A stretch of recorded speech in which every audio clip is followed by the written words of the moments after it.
تو رسالت مآب صلی اللہ علیہ وآلہ وسلم نے جلندی کے دونوں بیٹوں جعفر اور عباد کو اسلام کی دعوت دینے کے لیے حضرت عمرو بن عاص رضی اللہ تعالی عنہ کو روانہ فرمایا۔ انہوں نے ان کو اسلام کی دعوت پیش کی۔ انہوں نے نبی اکرم صلی اللہ علیہ وآلہ وسلم کی تصدیق کی، صدقہ دیا اور قوم کے مابین دیگر فیصلوں کے لیے ان کا ساتھ دیا، اور وہ دونوں بھائی ان کے مخالفین کے بالمقابل ان کے مددگار بن گئے۔ رسول اللہ صلی اللہ علیہ وآلہ وسلم کی وفات کے بعد سیدنا ابو بکر صدیق رضی اللہ تعالی عنہ نے عمرو بن عاص رضی اللہ تعالی عنہ کو ایک لشکر کے ساتھ فلسطین روانہ کیا۔ حضرت ابو بکر صدیق رضی اللہ تعالی عنہ نے ان کو اختیار دیا کہ رسول اللہ صلی اللہ علیہ وآلہ وسلم کی تفویض کردہ ذمہ داری کو ادا کریں، یا جو دنیا و آخرت کے لیے بہتر ہو اسے پیش نظر رکھیں۔ عمرو بن عاص رضی اللہ تعالی عنہ نے ان کو لکھ بھیجا کہ میں اسلام کے تیروں میں سے ایک تیر ہوں، اللہ تعالیٰ کے بعد اس تیر کو پھینکنے والے آپ ہی ہیں، اور تیروں کو اپنے پاس جمع رکھنے والے بھی آپ ہی ہیں۔ جو تیر زیادہ شدید اور افضل نظر آئے اسے دشمن کی طرف پھینکیے۔ جب وہ مدینہ تشریف لائے تو حضرت ابو بکر صدیق رضی اللہ تعالی عنہ نے انہیں حکم دیا کہ آپ مدینے سے چلے جائیں اور لشکر تیار کریں تاکہ لوگ متوجہ ہو کر تیاری میں لگ جائیں۔ پھر انہیں ایک لشکر سونپ کر شام کی طرف روانہ کیا۔ یرموک کے مارکے میں عمر میمنے پر تھے۔ اس جنگ میں ان کی شرکت مسلمانوں کی کامیابی میں مددگار ثابت ہوئی۔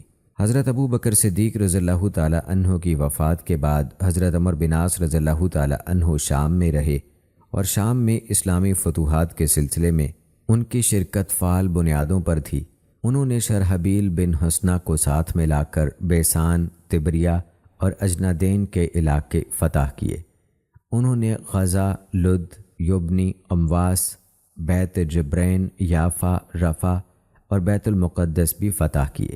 مزید 12 مصر کے مشہور شہر بھی فتح کیے۔ عمر بن خطاب رضی اللہ تعالی عنہ نے حضرت عمرو بن عاص رضی اللہ تعالی عنہ کو حکم دیا کہ شام کی فتوحات کے بعد تمام لشکر لے کر مصر کا رخ کریں۔ وہ نکل کھڑے ہوئے تا آنکے عریش تک پہنچے اور اسے فتح کیا۔ ان کی فتوحات میں الفرما، الفستات، بابلیون کا قلعہ، عین شمس، الفیوم، الاشمونین، اخمیم، البشرود، تنیس، دمیات، تونا، دقہلہ، الاسکندریہ اور افریقہ کے علاقے برقہ، زویلہ اور طرابلس بھی شامل تھے۔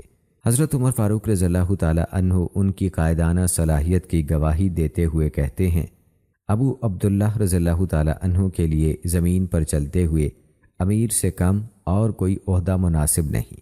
عہد عثمانی میں وہ خلیفہ کے مقربین میں تھے۔ عمرو بن عاص رضی اللہ تعالی عنہ کی حقیقی شخصیت یہ ہے کہ وہ اصول کے بڑے پکے تھے۔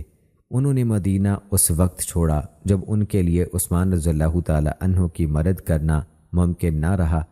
وہ ان کی شہادت پر روتے رہے جب ان کے پاس کوئی منصب نہ تھا، تب بھی وہ دور عثمانی میں مجلس شورا کے اجلاس میں شریک ہوتے تھے۔ وہ معاویہ رضی اللہ تعالی عنہ کے پاس اس لیے گئے تاکہ وہ قاتلین عثمان رضی اللہ تعالی عنہ کے خلاف جنگ میں باہمی تعاون کر سکیں۔ صرف شہادت عثمان رضی اللہ تعالی عنہ ہی اس بات کے لیے بہت کافی تھی کہ وہ ان کے سفاک قاتلوں کے خلاف شدید غصے کا اظہار کریں، اور یہ ضروری تھا کہ قاتلین عثمان رضی اللہ تعالی عنہ سے خون کا بدلہ لینے کے لیے مدینہ کے علاوہ کسی اور جگہ کا انتخاب کیا جائے۔ قاتلوں نے سر عام لوگوں کے سامنے خلیفہ کو شہید کیا۔ پھر اس میں تعجب کی کیا بات ہے کہ عمر رضی اللہ تعالی عنہ عثمان رضی اللہ تعالی عنہ کی شہادت پر غصے کا اظہار نہ کریں۔ اگر کسی کو اس بات پر شک ہے تو اس کا سہارا وہ جھوٹی روایات ہیں جو عمر رضی اللہ تعالی عنہ کی ایسی تصویریں پیش کرتی ہیں کہ ان کا مقصد حصول اقتدار کے سوا کچھ نہ تھا۔ دوستو، جنگ صفین کے بعد اگر تحکیم کی دستاویز کے متن کی بات کی جائے تو یہ وہ فیصلہ ہے جس پر علی بن ابی طالب رضی اللہ تعالی عنہ اور معاویہ بن ابی سفیان رضی اللہ تعالی عنہ اور ان دونوں کے ساتھیوں نے اتفاق کیا ہے، اور انہوں نے کتاب اللہ اور سنت رسول صلی اللہ علیہ وآلہ وسلم کے فیصلہ کن ہونے پر رضامندی ظاہر کی ہے۔ حضرت علی رضی اللہ تعالی عنہ کا اہل عراق کی طرف سے یہ فیصلہ ان کے حاضر اور غیر حاضر سب ساتھیوں کی طرف سے ہے، اور حضرت معاویہ رضی اللہ تعالی عنہ کا اہل شام کی طرف سے یہ فیصلہ ان کے حاضر اور غیر حاضر سب ساتھیوں کی طرف سے ہے۔ قرآن مجید از ابتدا تا انتہا جو بھی فیصلہ دے ہم سب اس پر قائم رہنے پر راضی ہیں۔ جسے وہ زندہ رکھے ہم اسے زندہ رکھیں گے، جسے وہ مردہ رکھے ہم اسے مردہ رکھیں گے۔ اس پر ہم نے فیصلہ دے دیا ہے اور اس پر ہم سب راضی ہیں۔ علی رضی اللہ تعالی عنہ اور ان کے ساتھی اپنی طرف سے عبداللہ بن قیس رضی اللہ تعالی عنہ کے نمائندہ ہونے اور فیصلہ دینے پر راضی ہیں، اور معاویہ رضی اللہ تعالی عنہ عمر بن عاص رضی اللہ تعالی عنہ کے اپنے نمائندہ ہونے اور فیصلہ دینے پر راضی ہیں۔ علی رضی اللہ تعالی عنہ اور معاویہ رضی اللہ تعالی عنہ نے عبداللہ بن قیس اور عمر بن عاص رضی اللہ تعالی عنہ سے عہد و پیمان لیا ہے کہ وہ دونوں قرآن ہی کو اپنا امام بنائیں گے اور اس سے تجاوز نہیں کریں گے، اور جو بات کتاب اللہ میں نہیں پائیں گے اس بارے میں سنت رسول صلی اللہ علیہ وآلہ وسلم کی طرف رخ کریں گے، اور جان بوجھ کر خلاف سنت کوئی فیصلہ نہیں کریں گے، نہ شبہات پیدا کرنے کی خواہش رکھیں گے۔ عبداللہ بن قیس رضی اللہ تعالی عنہ اور عمر بن عاص رضی اللہ تعالی عنہ نے علی رضی اللہ تعالی عنہ اور معاویہ رضی اللہ تعالی عنہ دونوں سے یہ عہد بھی لیا کہ وہ دونوں کتاب اللہ اور سنت رسول صلی اللہ علیہ وآلہ وسلم کے مطابق جو فیصلہ دیں گے نہ اسے ختم کریں گے نہ اس کی خلاف ورزی کریں گے۔ دونوں جو بھی فیصلہ کریں ان دونوں کے خون، ان کی اولاد، ان کے اموال، ان کے متعلقین اور جملہ اہل خانہ محفوظ ہوں گے۔ کوئی اس پر راضی ہو یا ناراض وہ حق سے تجاوز نہیں کریں گے۔ کتاب اللہ کی روشنی میں وہ جو مبنی بر حق فیصلہ دیں گے اس پر پوری امت ان دونوں کی مددگار ہوگی۔ ان دونوں فیصلہ کن افراد میں سے اگر کوئی فیصلہ کرنے سے پہلے ہی وفات پا جائے تو اس کے ساتھیوں میں سے اس کی جگہ پر کسی عدل و انصاف اور صلاحیت والی شخصیت کو فائز کیا جائے گا، اور اس پر بھی وہی عہد و میثاق لازم ہوگا جو پہلے پر لازم تھا۔ اگر دونوں امیروں میں سے کوئی اس فیصلے کی مقررہ تاریخ سے پہلے وفات پا جائے تو ان کا طبقہ ان کی جگہ پر کسی ایسی شخصیت کو ذمہ داری تفویض کر سکتا ہے جن کے عدل و انصاف پر وہ راضی ہوں۔ یہ فیصلہ دونوں فریقوں کے مابین برابری کی بنیاد پر بات چیت کرنے اور کسی پر اسلحہ نہ اٹھانے کی بنیاد پر ہوگا۔ اس تحریر میں جس بات کو فیصلہ کہا جا رہا ہے اسے دونوں امیروں، دونوں فیصلہ کرنے والوں اور دونوں فریقوں کو تسلیم کرنا ہوگا۔ اللہ تعالی ہم سے قریب ترین ہے اور وہی اس کا گواہ ہے، اس کا گواہ ہونا ہی کافی ہے۔ اگر جانبین میں سے کوئی اس کی مخالفت کرے گا اور حد سے بڑھے گا تو پوری امت اس سے بری و ذمہ ہے، اور ان دونوں کے متعلق اس کا کوئی ذمہ دار نہیں ہے۔ مقرر کردہ وقت تک تمام لوگوں کی جان، مال، اولاد اور جملہ اہل خانہ محفوظ ہوں گے، ہتھیار رکھ دیے جائیں گے، راستے پرامن ہوں گے، اور دونوں فریقوں میں سے غیر حاضر اس معاملے میں حاضر کی مانند متصور ہوگا۔ دونوں فیصلہ کرنے والے افراد اہل عراق اور اہل شام کے درمیانی مقام پر اپنا اجلاس بلائیں گے۔ اس اجلاس میں ایسا کوئی شخص شامل نہیں ہوگا جس کی موجودگی پر دونوں میں سے کسی کو کوئی اعتراض ہو یا اس کی موجودگی پر ان کی رضامندی شامل نہ ہو۔ فیصلہ دینے کے لیے طے شدہ اور مقررہ وقت ماہ رمضان کا اختتام ہے۔ اگر دونوں فیصلہ کرنے والے جلد فیصلہ دینا چاہیں تو وہ ایسا کر سکتے ہیں، اور اگر مقررہ وقت کے اختتام تک فیصلہ مؤخر کر لیں تو ایسا بھی کیا جا سکتا ہے۔ اگر دونوں فیصلہ کرنے والے کتاب اللہ اور سنت رسول صلی اللہ علیہ وآلہ وسلم کے مطابق مقررہ وقت کے اختتام تک کوئی فیصلہ نہیں دیتے تو دونوں فریقوں کو سابقہ صورتحال یعنی جنگ کی طرف لوٹ جانے کی اجازت ہوگی۔ اس معاملے میں پوری امت اس عہد و پیمان کی پاسداری کرے گی۔ جو شخص بھی اس معاملے کی مخالفت کرے یا ظلم کا رویہ اختیار کرے یا اسے غلط رخ دینے کی کوشش کرے تو پوری امت متحد ہو کر اس کا مقابلہ کرے گی۔ اس تحریر پر جن گواہوں کے نام لکھے گئے ان کی فہرست یہ ہے: حضرت علی رضی اللہ تعالی عنہ کے دونوں بیٹے حضرت حسن رضی اللہ تعالی عنہ اور حسین رضی اللہ تعالی عنہ، عبداللہ بن عباس رضی اللہ تعالی عنہ، عبداللہ بن جعفر بن ابی طالب رضی اللہ تعالی عنہ، الاشس بن قیس الکندی، اشتر بن الحارث، سعید بن قیس، حارث بن عبد المطلب کے دونوں بیٹے حسین اور طفیل، ابو سعید بن ربیع الانصاری، عبداللہ بن خباب بن الارت رضی اللہ تعالی عنہ، سہل بن حنیف، ابو بشر بن عمر الانصاری، عوف بن حارث بن عبد المطلب، یزید بن عبداللہ اسلمی، عقبہ بن عامر الجہنی، رافع بن خدیج الانصاری، عمر بن الحمق خزائی، النعمان بن اجلان الانصاری، حجر بن عدی الکندی، یزید بن اجل الکندی، مالک بن کعب الحمدانی، ربیہ بن شرحبیل، الحارث بن مالک۔ دوستو، واقعہ تحکیم کے بارے میں بڑی افسانہ طرازی کی گئی ہے۔ بے بنیاد اور من گھڑت روایات کے ذریعے صحابہ کے کردار کو داغدار کرنے کی کوشش کی گئی ہے۔ ابن العربی نے ان روایات کا بڑا عمدہ رد لکھا ہے۔ ان من گھڑت روایات میں سے سب سے معتبر روایت میں اس قصے کی تفصیلات کچھ اس انداز میں بیان کی گئی ہیں۔ اہل شام نے جب مصحف بلند کیے اور اہل عراق کو مصالحت کی دعوت دی تو دونوں طرف سے حکم مقرر کیے گئے۔ اہل عراق نے ابو موسیٰ اشعری رضی اللہ تعالی عنہ کو مقرر کیا، اہل شام نے عمرو بن عاص رضی اللہ تعالی عنہ کو مقرر کیا۔ جب دونوں حکم فیصلہ کرنے والے ازرح مقام پر جمع ہوئے تو وہاں موجود لوگوں میں مغیرہ بن شعبہ بھی آئے ہوئے تھے۔ دونوں حکم حضرات نے عبداللہ بن عمر بن خطاب اور عبداللہ بن زبیر رضی اللہ تعالی عنہ کو بلا بھیجا۔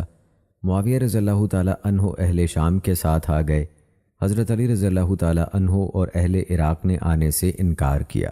اس موقع پر مغیرہ بن شعبہ نے قریش کے کچھ اہل رائے سے پوچھا، تمہاری کیا رائے ہے کہ کیا اس اجلاس میں کوئی نئی بات ہوگی، تاکہ یہ معلوم ہو سکے کہ دونوں حکم کس اجتماعی نتیجے پر پہنچ سکیں گے یا افتراق کا شکار ہو جائیں گے۔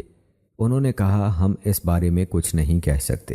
مغیرہ نے کہا، میں ان دونوں سے علیحدگی میں ملاقات کر کے اندازہ کر سکتا ہوں۔ پہلے وہ عمرو بن عاص رضی اللہ تعالی عنہ سے جا کر ملے اور کہا، اے ابو عبداللہ، میں آپ سے جو پوچھوں بتائیے، ہم جو اس فتنے سے علیحدگی اختیار کیے ہوئے ہیں، آپ کی ہمارے بارے میں کیا رائے ہے؟ قتال کے بعد اب آپ نے جو معاملات اختیار کیے ہوئے ہیں، ہم یہ سب کچھ شک کی نگاہ سے دیکھتے ہیں۔ ہم دیکھو اور انتظار کرو کی پالیسی پر ہیں، یہاں تک کہ یہ امت مجتمع ہو جائے۔ حضرت عمرو بن عاص رضی اللہ تعالی عنہ نے کہا، میں علیحدگی اختیار کرنے والوں کے بارے میں یہ رائے رکھتا ہوں کہ وہ نیکوکار لوگوں سے پیچھے اور فاجروں سے آگے ہیں۔ مغیرہ رضی اللہ تعالی عنہ اٹھے اور چلے گئے۔ انہوں نے اس سوال کے سوا کچھ نہ پوچھا۔ پھر وہ ابو موسیٰ اشعری رضی اللہ تعالی عنہ، عبداللہ بن قیس رضی اللہ تعالی عنہ کے پاس پہنچے اور ان سے بھی یہی سوال کیا۔ انہوں نے کہا، میں تمہیں اچھی رائے والا سمجھتا ہوں، تم میں مسلمانوں کی کچھ باقیات ہیں۔ مغیرہ اٹھے اور چلے گئے اور اس سوال کے سوا کچھ نہ پوچھا۔ پھر انہوں نے قریش کے اہل رائے سے جا کر کہا، میرے خیال میں یہ دونوں حکم کسی ایک رائے پر متفق نہیں ہو سکتے۔ بعد ازاں جب دونوں حکم اکٹھے ہوئے اور باہمی مذاکرات شروع ہوئے تو عمرو بن عاص رضی اللہ تعالی عنہ نے معاً کہا کہ سب سے پہلے حق پر مبنی فیصلہ یہ کریں کہ کون اہل وفا ہیں اور کون عہد توڑنے والے ہیں۔ ابو موسیٰ رضی اللہ تعالی عنہ نے کہا، اصل بات یہ ہے۔ انہوں نے کہا، کیا آپ کو معلوم نہیں کہ معاویہ رضی اللہ تعالی عنہ اور اہل شام حسب وعدہ وقت مقررہ پر پہنچ گئے ہیں؟ انہوں نے کہا، جی ہاں، یہ ٹھیک ہے۔ عمر رضی اللہ تعالی عنہ نے کہا، یہ بات لکھو، تو ابو موسیٰ نے لکھ لی۔ عمر رضی اللہ تعالی عنہ نے کہا، کیا ہم کسی ایسی شخصیت کا تعین کر دیں جو اس امت کے والی ہو؟ کسی ایسی شخصیت کا نام لیجئے، اگر میرے لیے ممکن ہوا تو میں آپ کا ساتھ دوں گا، اگر آپ ایسا نہیں کر سکتے تو آپ کو میرا ساتھ دینا ہوگا۔ پھر انہوں نے معاً کہا، اے ابو موسیٰ، میں معاویہ بن ابی سفیان رضی اللہ تعالی عنہ کا نام پیش کرتا ہوں۔ یہ سنتے ہی دونوں نے ایک دوسرے کو برا بھلا کہا، مجلس برخاست کر کے باہر نکل آئے اور لوگوں کے پاس پہنچ گئے۔ ابو موسیٰ رضی اللہ تعالی عنہ نے کہا، عمر رضی اللہ تعالی عنہ کی مثال اس شخص کی ہے جس کے بارے میں اللہ تعالیٰ فرماتے ہیں، اور اے نبی صلی اللہ علیہ وآلہ وسلم، ان کے سامنے اس شخص کا حال بیان کرو جسے ہم نے اپنی آیات کا علم عطا کیا مگر وہ ان کی پابندی سے نکل بھاگا۔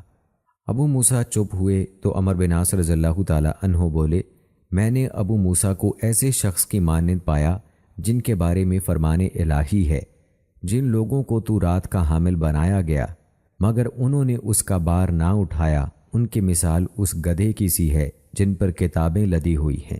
ایک دوسرے کے بارے میں جو کچھ کہا تمام علاقوں کی طرف لکھ بھیجا۔ امام ظاہری خود اس واقعے میں موجود نہ تھے، لہٰذا یہ روایت مرسل ہے اور ان کی مراسیل جیسا کہ علماء نے قرار دیا ہے کہ تیز چلنے والی ہوا کی مانند ہے، ان سے استدلال صحیح نہیں ہے۔ دوستو، اس میں کوئی شک نہیں کہ اختلاف کی وہ شکل جس کے نتیجے میں دونوں اطراف کے حکم حضرات نے واپس امت کی جانب یا اہل شورا کی طرف معاملات لوٹانے کا فیصلہ کیا، وہ قاتلین عثمان کے حوالے سے علی رضی اللہ تعالی عنہ اور معاویہ رضی اللہ تعالی عنہ کے درمیان اختلاف تھا۔ حضرت معاویہ رضی اللہ تعالی عنہ خلافت کے مدعی تھے، نہ حضرت علی رضی اللہ تعالی عنہ کے استحقاق خلافت سے انکاری تھے۔ وہ شام میں تقریباً 20 سال سے والی تھے، لہٰذا لوگوں کی اپنے حق میں اطاعت سے مستفید ہو رہے تھے۔ ابن دہیہ الکلبی اپنے کتاب علامہ نصر المبین فی المزازت بین اہل صفین میں کہتے ہیں، ابو بکر محمد بن طیب العشری الباقلانی نے مناقبہ الائمہ میں کہا ہے، دونوں حکم حضرت علی رضی اللہ تعالی عنہ کو ہٹانے پر ہرگز متفق نہیں ہوئے۔ اگر وہ دونوں ان کو ہٹانے پر متفق ہو بھی جاتے تو یہ صحیح فیصلہ نہ ہوتا، تاکہ کتاب و سنت دونوں یا ان دونوں میں سے کوئی ایک ان کی سبق دوشی کو واجب قرار نہ دے، کیونکہ تحکیم کے جس فیصلے پر اتفاق ہوا تھا اس کا بھی یہی تقاضا تھا کہ دونوں حکم واضح طور پر بیان کریں کہ وہ کتاب و سنت کے کس حکم کی روح سے یہ فیصلہ دے رہے ہیں۔ وہ اسی سے پہلو تہی یا تجاوز نہیں کر سکتے تھے، نہ اس میں اپنی خواہش کو دخل دے سکتے تھے۔ اس بات پر دونوں سے پختہ عہد لیا گیا تھا، اور یہ کہ اگر وہ کتاب اللہ سے تجاوز کریں گے تو ان کے فیصلے کی کوئی حیثیت نہیں ہوگی۔ کتاب و سنت ان کے یعنی حضرت علی رضی اللہ تعالی عنہ کی امامت، عظمت، صدق و عدل، سبقت فی الدین، مجاہدانہ کارناموں، قرابت رسول صلی اللہ علیہ وآلہ وسلم، علم و معرفت اور تحمل و بردباری کی صفات پر گواہ ہیں، اور وہ امامت اور خلافت کی ذمہ داریوں کو اٹھانے کے اہل ہیں۔ آئیے دوستو اب تذکرہ کرتے ہیں صحابہ کرام رضوان اللہ اجمعین کے مابین جنگوں پر اہل سنت کے موقف کا۔ صحابہ کرام رضوان اللہ اجمعین کے مابین جو جنگیں وقوع پذیر ہوئیں ان کے بارے میں اہل سنت کا موقف یہ ہے کہ ان کے باہمی اختلافی معاملات پر تبصرے سے گریز کیا جائے۔ طرفین میں سے کسی کی نسبت دشمنی، بغض اور کینہ پروری کے عنوان سے ہرگز کوئی گفتگو نہ کی جائے، صرف ان کے شایان شان بات کی جائے۔ ہر مسلمان پر واجب ہے کہ ان سب سے محبت رکھے، ان کے لیے دعا کرے کہ اللہ تعالیٰ ان سے راضی ہو اور ان پر رحم فرمائے۔ ہر مسلمان ان کے فضائل یاد رکھے اور ان کے مناقب کا دل سے اعتراف کرے، اور جو کچھ ان کے مابین رونما ہوا وہ محض اجتہاد کی بنیاد پر تھا۔ صحیح یا غلط نقطہ نگاہ دونوں حالتوں میں ان کے لیے اجر و ثواب ہے، البتہ اجتہاد میں صحیح رائے قائم کرنے والے کا ثواب غلطی کرنے والے کے اجر سے دگنا ہے۔ صحابہ کرام رضی اللہ تعالی عنہم اجمعین میں سے قاتل و مقتول دونوں جنت میں جائیں گے۔ علماء اہل سنت نے ان کے اختلافی امور میں زیادہ بات کرنے سے ممانعت فرمائی ہے۔ نصوص کا ذکر کرتا ہوں جن میں صحابہ کرام کے مابین لڑائی کے حوالے سے رہنمائی ملتی ہے۔ وہ نصوص یہ ہیں، اللہ تعالیٰ کا فرمان ہے جس کا ترجمہ ہے، اور اگر اہل ایمان میں سے دو گروہ آپس میں لڑ پڑیں تو ان کے درمیان صلح کراؤ، پھر ان دونوں گروہوں میں سے ایک دوسرے پر زیادتی کرے تو تم اس زیادتی کرنے والے گروہ سے لڑو یہاں تک کہ وہ اللہ کے حکم کی طرف پلٹ آئے، پھر اگر وہ پلٹ آئے تو ان کے درمیان عدل کے ساتھ صلح کرا دو اور انصاف کرو کہ اللہ انصاف کرنے والوں کو پسند کرتا ہے۔ اس آیت میں اللہ تعالیٰ کا یہ حکم ہے کہ جب مومنوں کے درمیان لڑائی کے حالات پیدا ہو جائیں تو ان کے مابین صلح کرائی جائے، کیونکہ وہ سب آپس میں بھائی بھائی ہیں، اور یہ باہمی لڑائی انہیں ایمان کی صفت سے خارج نہیں کرتی، جبکہ اس صفت کی مناسبت سے خود اللہ تعالیٰ نے ان کا نام مومنین رکھا ہے اور ان کے مابین اصلاح کا حکم دیا ہے۔ اللہ نہ کرے جب بھی مومنوں کے درمیان لڑائی ہو تو وہ ایمان سے خارج نہیں ہوتے۔ رسول اللہ صلی اللہ علیہ وآلہ وسلم کے اصحاب جنہوں نے جمل کے واقعے میں آپس میں لڑائی کی، وہ اپنے رب کی نگاہ میں حقیقی ایمان پر قائم و دائم ہیں، اختلاف رائے کا ان کے ایمان پر کوئی منفی اثر نہیں پڑا، کیونکہ یہ سب کچھ اجتہاد کی بنیاد پر رونما ہوا۔ حضرت ابو سعید خدری رضی اللہ تعالی عنہ سے روایت ہے کہ رسول اللہ صلی اللہ علیہ وآلہ وسلم نے فرمایا، مسلمانوں کے ایک گروہ میں دین سے نکلنے کی شکل پیدا ہوگی، انہیں وہ قتل کرے گا جو زیادہ حق پر ہوگا۔ جس گروہ کی جانب اوپر اشارہ کیا گیا ہے وہ در حقیقت علی رضی اللہ تعالی عنہ اور معاویہ رضی اللہ تعالی عنہ کے درمیان اختلاف کا بیان ہے۔ دونوں گروہوں کو مسلمانوں کے عنوان سے موسوم کیا گیا ہے اور ان دونوں کا تعلق حق سے ہے۔ یہ حدیث نبوت کی علامات میں سے ایک بہت بڑی نشانی ہے کہ جو کچھ بھی ہوا جناب رسالت مآب صلی اللہ علیہ وآلہ وسلم کی پیشگوئی کے مطابق ہوا۔ اس میں اہل شام اور اہل عراق دونوں کے مسلم ہونے کا بھی حکم ملتا ہے، بخلاف رافضی فرقہ اور دیگر جاہل لوگوں کے جو اہل شام کی تکفیر کا عقیدہ رکھتے ہیں۔ اس سے یہ بھی معلوم ہوتا ہے کہ حضرت علی رضی اللہ تعالی عنہ اور ان کے ساتھی زیادہ برحق تھے۔ اہل سنت والجماعت کا یہی مسلک ہے اور یہی موقف صحیح ہے۔ حضرت معاویہ رضی اللہ تعالی عنہ نے اجتہاد کیا، انشاءاللہ وہ اس پر اجر کے مستحق ہیں، لیکن ان کے برعکس حضرت علی رضی اللہ تعالی عنہ امامت و خلافت کے منصب پر فائز تھے، ان کے لیے دگنا اجر ہے، جیسا کہ صحیح بخاری کی اس حدیث سے ثابت ہے، جب حاکم اجتہاد کرے اگر وہ صحیح ہو تو دگنا اجر ملے گا اور اگر غلطی پر ہو تو وہ ایک اجر کا مستحق ہے۔ حضرت ابو بکر رضی اللہ تعالی عنہ کہتے ہیں، ایک روز نبی اکرم صلی اللہ علیہ وآلہ وسلم خطاب فرما رہے تھے کہ حضرت حسن رضی اللہ تعالی عنہ آ گئے۔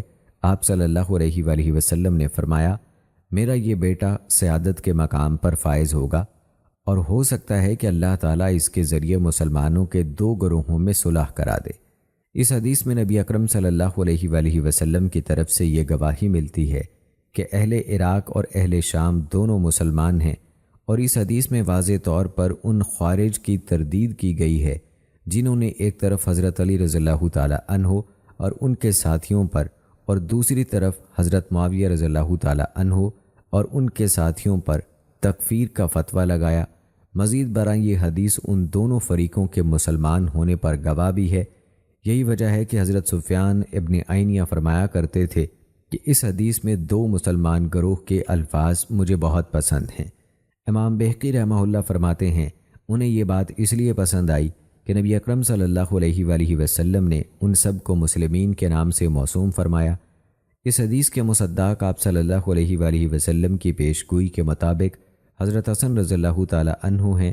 انہوں نے حضرت علی رضی اللہ تعالی عنہ کی وفات کے بعد امور خلافت حضرت معاویہ رضی اللہ تعالی عنہ کے سپرد کر دیے۔ دوستو، ان احادیث میں یہ اشارہ ملتا ہے کہ حضرت علی رضی اللہ تعالی عنہ، حضرت معاویہ رضی اللہ تعالی عنہ اور دونوں کے ساتھیوں کو نبی اکرم صلی اللہ علیہ وآلہ وسلم نے اسی امت کا حصہ ٹھہرایا ہے، اور یہ بھی فرمایا کہ وہ حق کے ساتھ جڑے ہوئے ہیں، وہ زمرہ حق سے خارج نہیں ہوئے۔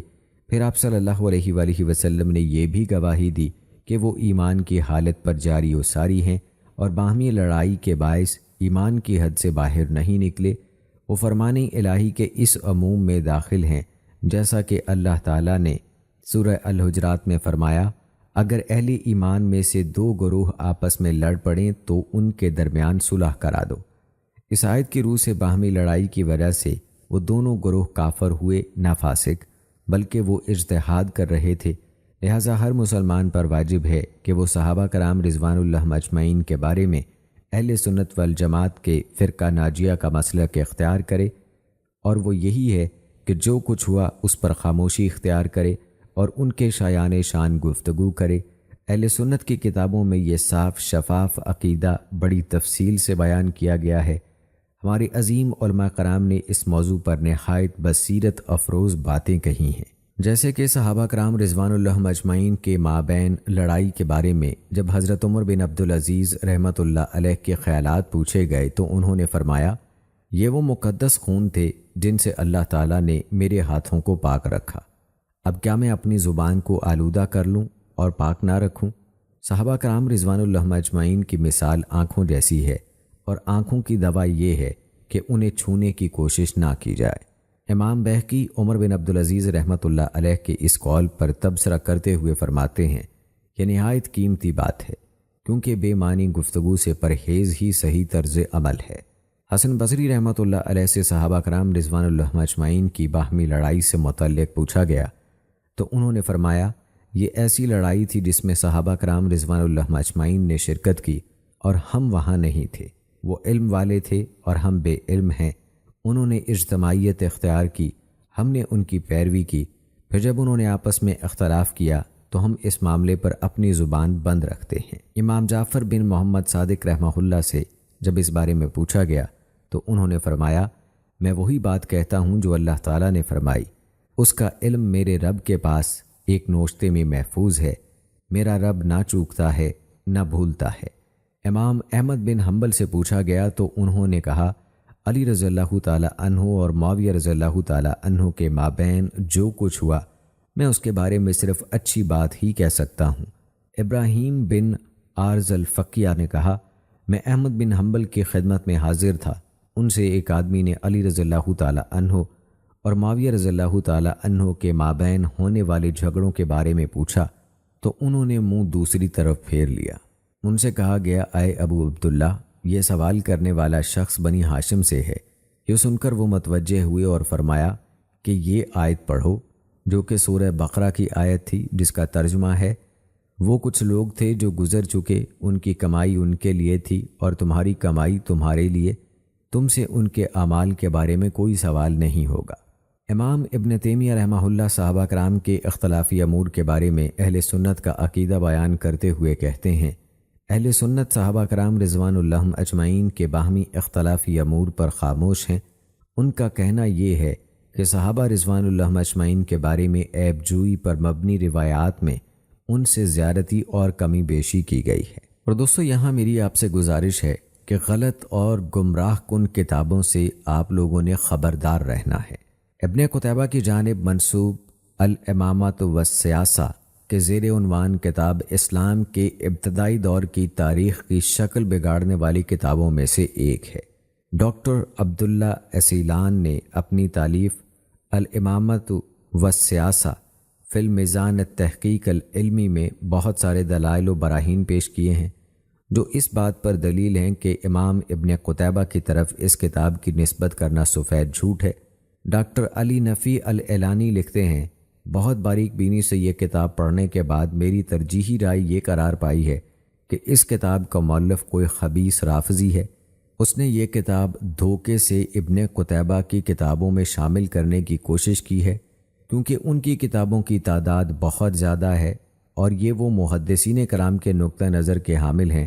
ہو سکتا ہے کہ اس کتاب کا مؤلف مراکش کا کوئی رافضی ہو، کیونکہ ابن قتیبہ کی مراکش میں بڑی اچھی شہرت ہے۔ نہج البلاغہ، جن کتابوں نے تاریخ صحابہ کی شکل بگاڑنے میں اپنا حصہ ڈالا ہے، ان میں سے ایک نہج البلاغہ بھی ہے۔ اس کتاب پر اس کی سند اور متن دونوں پہلوؤں سے اعتراض کیا جاتا ہے۔ یہ کتاب امیر المومنین حضرت علی رضی اللہ تعالیٰ عنہ کی شہادت کے 3.5 صدیوں بعد بغیر کسی سند کے مرتب کی گئی ہے۔ شیعہ نے اس کی تالیف کی نسبت الشریف الرضی کی طرف کی ہے، اور وہ شخص محدثین کی نظر میں اس وقت بھی غیر مقبول ہے جبکہ وہ سند کے ساتھ اپنی بدعت کی حمایت میں روایت بیان کرے، اور اگر وہ بغیر سند کے ایسی بات بیان کرے تو پھر ہرگز قابل قبول نہیں، جیسا کہ اس نے اس کتاب میں کیا ہے۔ محدثین کی نظر میں نہج البلاغہ مرتب کرنے والا اصل شخص اس کا بھائی ہے۔ امام ابن تیمیہ رحمہ اللہ کہتے ہیں، اہل علم جانتے ہیں کہ اس کتاب کے اکثر خطبے حضرت علی رضی اللہ تعالیٰ عنہ پر افتراء پردازی کے مترادف ہیں۔ اس کا غالب حصہ پہلے لکھی گئی کسی اور کتاب میں نہیں ہے، نہ اس کی کوئی معروف سند ہے۔ امام ابن حجر کا کہنا ہے، الشریف الرضی پر الزام ہے کہ اس نے کتاب وضع کی ہے۔ وہ کہتے ہیں کہ جو شخص بھی اس کا مطالعہ کرے گا یقیناً جان لے گا کہ حضرت علی رضی اللہ تعالیٰ عنہ کی جانب ان کی نسبت جھوٹ پر مبنی ہے اور اس کا اکثر حصہ باطل ہے۔ بہت سارے محققین نے اس موضوع پر بحث و تفتیش کے بعد حضرت علی رضی اللہ تعالیٰ عنہ کی طرف اس کی نسبت کو صحیح قرار نہیں دیا۔ اسی طرح کتاب الاغانی مولفہ ابو الفرج اصفہانی، کتاب الاغانی کو ادب، قصے، کہانیوں، گیتوں اور راگوں کی کتاب سمجھا جاتا ہے۔ یہ کتاب علم، تاریخ اور فقہ سے کوئی تعلق نہیں رکھتی۔ اہل ادب اور مورخین اس کی آواز سے مانوس ہیں، لیکن اس کا یہ مطلب نہیں کہ اس میں جو نسلی تعصب، تہمتوں، جھوٹی عیب جوئی اور طعنہ زنی کی جو باتیں ہیں ان پر خاموشی اختیار کی جائے۔ عراقی شاعر اور عظیم استاد ولید الاعظمی نے اپنی مارکہ آراق کتاب میں حقیقت حال سے پردہ اٹھایا ہے۔ اس کتاب میں موجود جھوٹ، قومیتوں کے تعصب اور کینہ پروری کی باتوں کو واضح کیا گیا ہے۔ اسی طرح ایک اور کتاب ہے تاریخ الیعقوبی۔ اس کے مؤلف کا نام احمد بن ابی یعقوب اسحاق بن جعفر بن وہب بن واضح العباسی ہے۔ یہ اہل بغداد میں سے ہے، شیعی امامی مورخ ہے۔ عباسی دور حکومت میں دیوان تحریر کرنے کا کام انجام دیتا تھا، اسی وجہ سے اسے کاتب عباسی کے لقب سے یاد کیا جانے لگا۔ یعقوبی نے اسلام کی تاریخ شیعہ امامیہ کے نقطہ نظر سے پیش کی ہے۔ وہ حضرت علی رضی اللہ تعالی عنہ اور ان کے بیٹوں کے سوا کسی اور کی خلافت نہیں مانتا، اور حضرت علی رضی اللہ تعالی عنہ کو وصی کے نام سے یاد کرتا ہے۔ ابو بکر و عمر و عثمان رضی اللہ تعالی عنہ کی تاریخ بیان کرتے ہوئے ان کے لیے خلیفہ کا لقب استعمال نہیں کرتا۔ وہ کہتا ہے کہ انہوں نے صرف اقتدار سنبھالا، پھر ان میں سے کوئی محترم خلیفہ ایسا نہیں جس پر اس نے طعنہ زنی نہ کی ہو۔ اس نے کبار صحابہ رضوان اللہ اجمعین کے ساتھ بھی یہی سلوک کیا ہے۔ یہ شخص حضرت عائشہ رضی اللہ تعالی عنہا، حضرت خالد بن ولید رضی اللہ تعالی عنہ، حضرت عمرو بن عاص رضی اللہ تعالی عنہ اور حضرت معاویہ بن ابی سفیان رضی اللہ تعالی عنہ کے بارے میں بہت بری باتیں کرتا ہے۔ ثقیفہ بنی سعدہ کا واقعہ بڑے منفی انداز سے پیش کرتا ہے۔ اس میں یہ دعویٰ کیا گیا ہے کہ حضرت علی رضی اللہ تعالی عنہ وصی تھے اور ان سے خلافت چھیننے کی سازش کی گئی تھی۔ تہمت لگانے میں اس کا انداز اسی کی قوم کے شیعوں اور رافضیوں جیسا ہے، یا تو وہ پوری روایت اور خبر خود گھڑ لیتے ہیں یا کسی اور خبر اور روایت میں اضافہ کر دیتے ہیں، اور یہ اضافہ سیاق و سباق دیکھے بغیر ہوتا ہے، یہاں تک کہ اس کے معنوں میں بھی تبدیلی آ جاتی ہے۔ جب وہ اموی خلفاء کا ذکر کرتا ہے تو انہیں بادشاہوں کے الفاظ سے موسوم کرتا ہے، اور جب بنو عباس کے خلفاء کا ذکر کرتا ہے تو انہیں خلفاء کے لقب سے اور ان کی مملکت کو مبارک مملکت کے الفاظ سے یاد کرتا ہے۔ یہ کتاب صحیح صورتحال سے انحراف کی دستاویز ہے۔ یہ اسلامی تاریخ کی شکل بگاڑنے والی تحریر ہے۔ یہ ان بہت سارے مستشرقین اور مستغربین کا مرجع ہے جو تاریخ اسلامی پر انگشت نمائی اور عظیم شخصیتوں کی عیب جوئی اور طعنہ زنی میں معروف ہیں۔ علمی اعتبار سے یہ بے قدر و قیمت کتاب ہے۔ اس کے پہلے حصے میں مختلف کہانیاں، افسانے، خرافات اور داستان سرائیاں ہیں، اور دوسرے حصے میں تعصباتی پہلو نمایاں ہے۔ منہج تحقیق کے اعتبار سے یہ کتاب دستاویزی ثبوتوں کے قاعدے قانون سے خالی ہے۔